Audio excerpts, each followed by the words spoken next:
કોંગ્રેસ સરકાર સામે આંતરિક સંઘર્ષ લંબાશે તો અવિશ્વાસ પ્રસ્તાવ લાવવા ભાજપના સાંસદ બસવરાજ બોમ્મઈની ચીમકી। કર્ણાટકમાં સત્તાધારી કોંગ્રેસ પક્ષમાં પ્રવર્તી રહેલા કથિત આંતરિક સંઘર્ષ પર ભારતીય જનતા પક્ષના નેતાઓએ આકરા પ્રહારો કર્યા છે। કર્ણાટકના સાંસદ અને પૂર્વ મુખ્યમંત્રી બસવરાજ બોમ્મઈએ આજે મહત્વપૂર્ણ નિવેદન આપતા જણાવ્યું હતું કે જો કોંગ્રેસ પક્ષમાં નેતાઓ વચ્ચેના આ આંતરિક સંઘર્ષ લાંબો ખેંચાશે તો ભાજપ દ્વારા રાજ્યની કોંગ્રેસ સરકાર સામે અવિશ્વાસનો પ્રસ્તાવ લાવવામાં આવી શકે છે।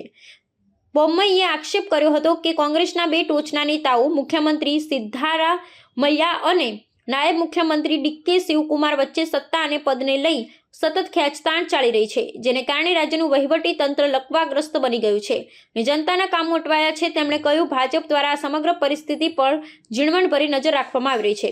વિપક્ષ તરીકે ભાજપ રાજ્ય સરકારની સ્થિરતા અને અસરકારકતા અંગેના પ્રશ્નો ઉઠાવવામાં પીછેહટ નહીં કરે। સાંસદ બોમ્મઈની આ ચીમકીથી કર્ણાટકના રાજકારણમાં ગરમાવો આવ્યો છે। જો ભાજપ અવિશ્વાસનો પ્રસ્તાવ લાવશે તો સત્તાધારી કોંગ્રેસ પક્ષ માટે ગૃહમાં પોતાની બહુમતી આંક જાળવી રાખવો પડકારરૂપ બની શકે છે। આ નિવેદન સ્પષ્ટ કરે છે કે ભાજપ કોંગ્રેસની આંતરિક નબળાઈનો લાભ લેવા અને રાજ્યમાં સત્તા પરિવર્તન માટે તક ઝડપવા તૈયાર છે। ಹೈಕಮಾಂಡು ಕೂಡ ಅಸಹಾಯಕ ಸ್ಥಿತಿ ನಾನು ನೋಡ್ತಾ ಇದ್ದೀನಿ। ಇಲ್ಲಿ ಆಡಳಿತ ಅಂತೂ ಸಂಪೂರ್ಣ ಕುಸಿತೋಗಿದೆ, ರೈತರು ಕಂಗಾಲಾಗಿದ್ದಾರೆ, ಯಾವುದೇ ಅಭಿವೃದ್ಧಿ ಕೆಲಸ ಆಗ್ತಾ ಇಲ್ಲ। ಇದು ಒಂದು ಕಡೆ. ಇನ್ನೊಂದು ಕಡೆ ರಾಜಕೀಯ ವಿದ್ಯಮಾನದಲ್ಲಿ ಇಬ್ಬರು ಪ್ರತಿಷ್ಠೆ ಪ್ರಶ್ನೆ ಇಟ್ಕೊಂಡಿದ್ದಾರೆ, ಯಾರೂ ಕೂಡ ಹಿಂದೆ ಸರಿ ಇದ್ದಿಲ್ಲ ಅಂತ ಸಂದರ್ಭದಲ್ಲಿ ಇದೇ ಥರ ಮುಂದೆ ನಡೆದರೆ ರಾಜ್ಯದ ರಾಜಕೀಯ ಅಲ್ಲೋಲ ಕಲ್ಲೋಲ ಆಗುವಂಥ ಸಾಧ್ಯತೆ ಇದೆ, ಏನು ಬೇಕಾದರೂ ಆಗ್ಬೋದು। ಮತ್ತು ಕೇಂದ್ರ ಸರ್ಕಾರ ಕೇಂದ್ರದ ಅವರ ನಾಯಕರು ಇದನ್ನು ಬಗೆಹರಿಸೋದಕ್ಕೆ ಇವತ್ತು 2-3 ಸೂತ್ರಗಳನ್ನು ಬಿಟ್ಟರೂ ಕೂಡ ಇಬ್ಬರು ನಾಯಕರು ಅದನ್ನು ಒಪ್ಕೊಳ್ಳೋಕ್ಕಾಗಿಲ್ಲ।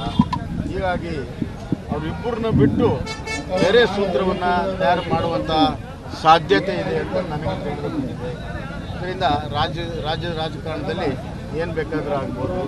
ಈಗ ನಮ್ಗೆ ಕಾಣ್ತಿರುವಂಥ 2 ಕುದುರೆಗಳ ಜೊತೆಗೆ ಇನ್ನೊಂದು ಕಾಣದಿರುವಂಥ ಒಂದು ಕುದುರೆಯೂ ಕೂಡ ರೇಸಿಗೆ ಬಂದರೆ ಆಶ್ಚರ್ಯ ಇಲ್ಲ।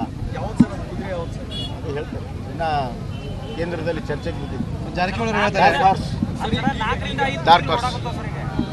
ಹಾರ್ಸ್ ಅಲ್ಲ, ಸೀರಿಯಸ್ ಆಗಿ ಹೇಳ್ತಾರೆ, ಹಂಗೆ ರಗಡು ಫೋಟೋದಾಗ 4-5 ಕರೆ ಓಡೋ ಯಾವ ಫೋಟೋದಾಗಿರೋ ಓಡೋದಿಲ್ಲ, ಫೋಟೋದಾಗಿರೋ ಕುದುರೆ ಯಾವ ಓಡ್ತಾವ।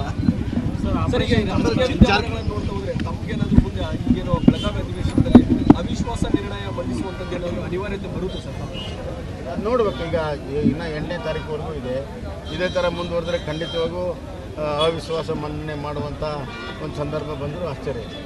ಜಾರಕಿಹೊಳಿ ಹೇಳ್ತಾರೆ ಕುದುರೆ ವ್ಯಾಪಾರ ಮಾಡೋದು ಬಿಜೆಪಿ ಅವ್ರ ಕೆಲಸ, ನಾವು ಕಾಂಗ್ರೆಸ್ ನೋಡೋದಲ್ಲ ಅಂತ। ಎಲ್ಲಿ ಕಾಂಗ್ರೆಸ್ನವ್ರು ಯಾವಾಗಿಂದ ಪ್ರಾರಂಭ ಮಾಡಿದ್ದಾರೆ? 1969ರಿಂದನೇ ಪ್ರಾರಂಭ ಮಾಡಿದ್ದಾರೆ। ಅವಾಗಿನ ಜಾರಕಿಹೊಳಿ ಅವರು ಎಲ್ಲಿದ್ದರು? ರಾಜಕಾರಣದಾಗಿರಲಿಲ್ಲ।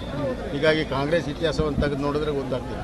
ಮಹಾರಾಷ್ಟ್ರದ ಎಲ್ಲ ಶಾಸಕರನ್ನ ಇದೇ ಡಿ ಕೆ ಶಿವಕುಮಾರ್, ವಿಲಾಸರಾವ್ ದೇಶಮುಖ್ ಅವ್ರನ್ನ ಬೆಂಗಳೂರಿನಲ್ಲಿ ಇಟ್ಕೊಂಡಿದ್ದು ಮರ್ತ್ಬಿಟ್ರೆ